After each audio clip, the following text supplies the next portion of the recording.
Gentlemen and lady, many thanks for joining us this evening. I'll begin with you, Sarah. Looking into what just happened, in your view, what exactly could have gone wrong with management at KCCA, given allegations now not just around corruption, but also potential nepotism?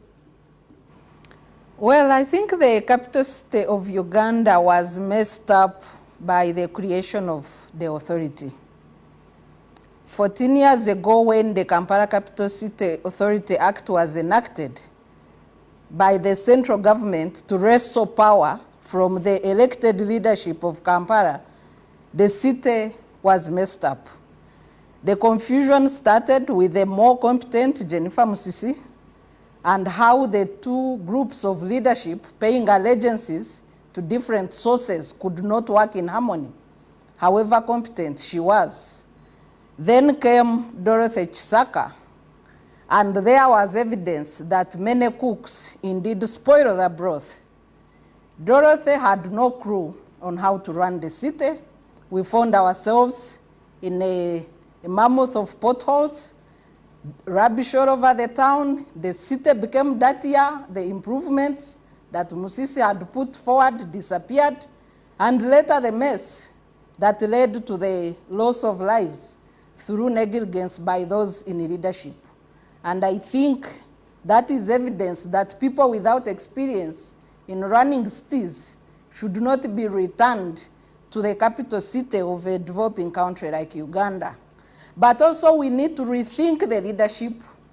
There is a mix of leadership that cannot serve the people diligently.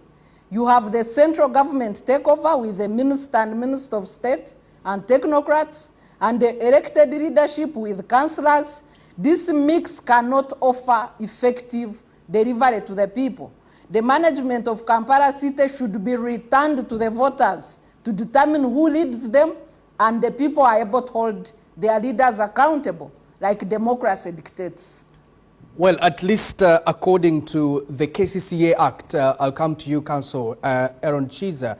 The president is supposed to appoint the executive director and the deputy. Those are presidential appointments. And now, according to the release from yesterday, and after sacking of the top KCCA executives, we see him directing the Public Service Commission to advertise for the job. Doesn't that contravene the KCCA Act? The entire KCCA Act, it was meant to benefit the president, and he can literally do as he wants. As the previous speaker said, it was a kind of political theft legislated through parliament to stop Kampala being an opposition stronghold. So the law is not the most important issue to discuss here in the KCCA firings and hiring. Every ED will fail that is hired under the current arrangement. They are set up to fail. The law was meant to fail them in any event. President Museveni wants to micromanage the city, and that's why the KCCA allows him to do the KCCA Act. Even if he was wrong, he does not have a judiciary to stand up to him, to stop him. So he will get away with anything he does, really, and the legal niceties will have to fall by the wayside and yield his will. He already secured that win, political win, when he passed that law. It is undemocratic, it is destructive to the good governance of this country, but it is what it is, and he can fire and hire any ED he wants, any official of the technical wing as he pleases. And it's not good governance, it's not rule of law, it is a manifestation of bad governance, but it will have legal cover.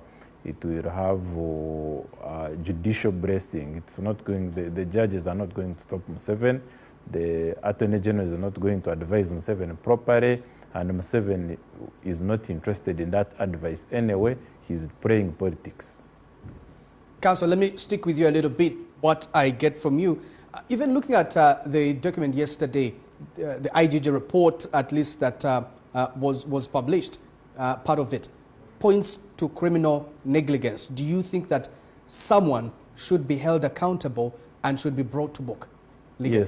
Yes. Pursuant to thorough investigations, suspects should be arraigned before the courts of law, and charged with the relevant offenses, including corruption, including abuse of office, including causing financial loss, etc. People should be held accountable, and especially the technical wing, which is in charge of the money, which pulls all the strings, which has the backing of the president.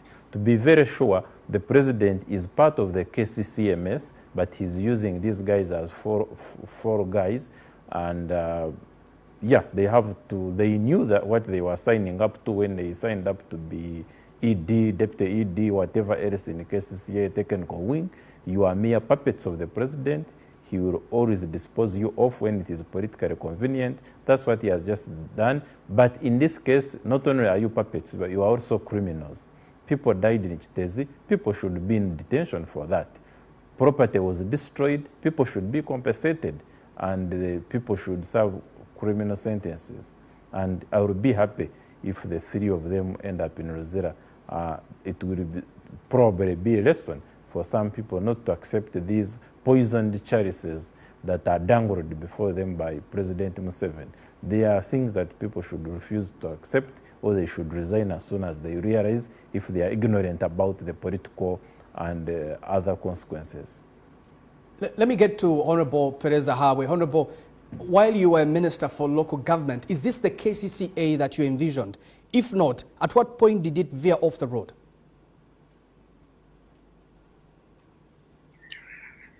Yeah, thank you very much, Kandare, and good evening, viewers. When the law was enacted, I was the Minister of State for Local Government, and I was active in making that law operationalized. But the bottom line is that when we decided that Kampala becomes an authority, KCC becomes an authority, we are trying to run away from the bureaucratic red tape under the Ministry of Local Government.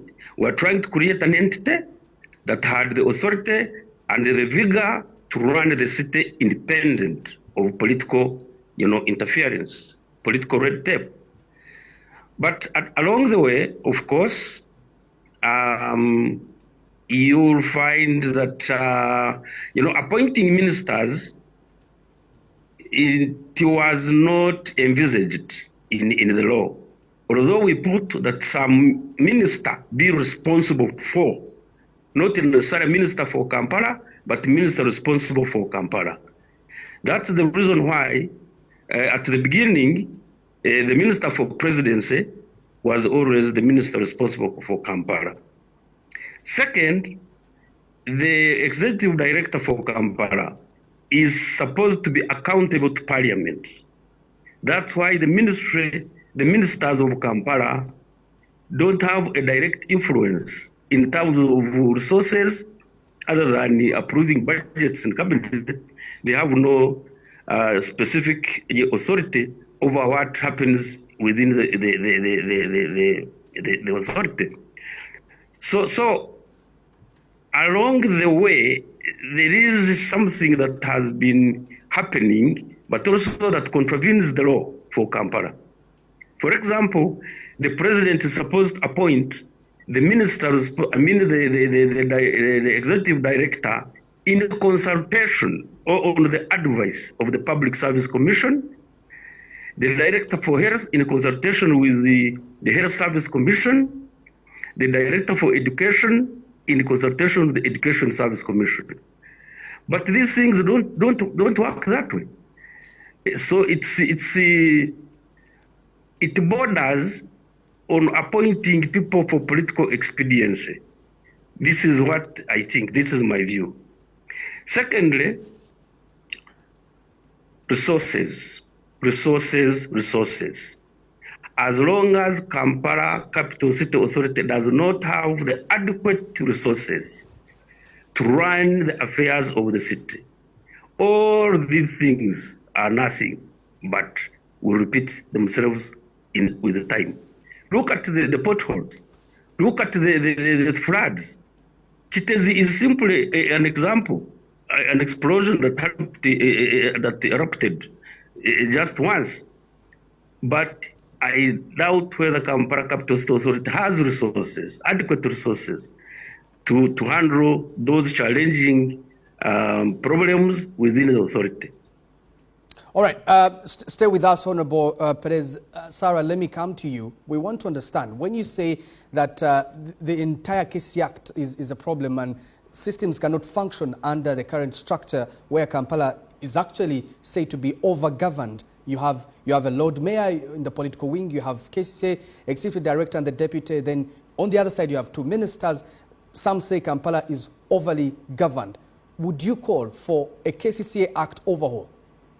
The KCCA Act should be repealed and we go back to the old setup where the people determine their leaders through free and fair elections, and those leaders are accountable for their omissions or commissions in office.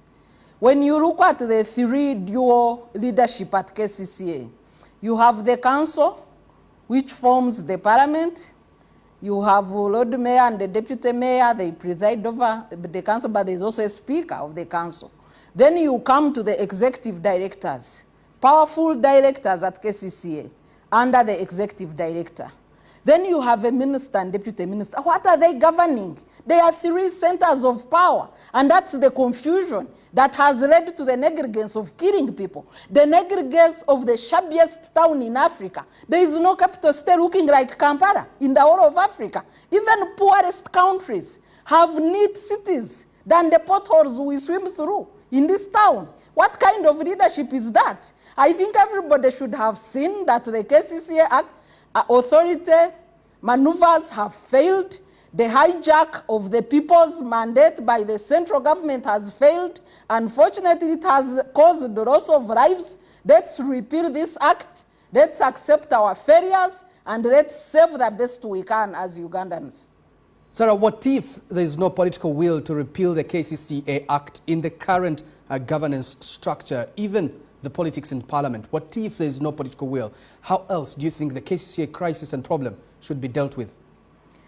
The three-year confusion will remain so long as we have this act. In the least circumstances, let the ministers go away, like the former minister has said. We don't need a minister for Kampala.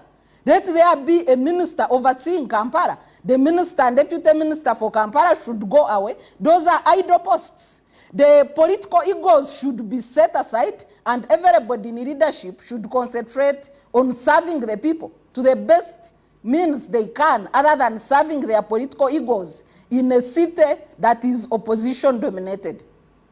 Councillor Aaron Chiza, it's been a couple of years since the vacancy or the seat of Governor Bank of Uganda fell vacant, and we can tell the same for other posts. For example, we do not have a junior justice and constitutional affairs minister. That seat remains vacant, and many other positions. And now we see the vacancy that does fall within the executive director seat and deputy and now director of public health. Given the history of this country, don't you think that it leaves a very big vacuum if those seats remain vacant, and doesn't that create a crisis in the management of Kampala affairs?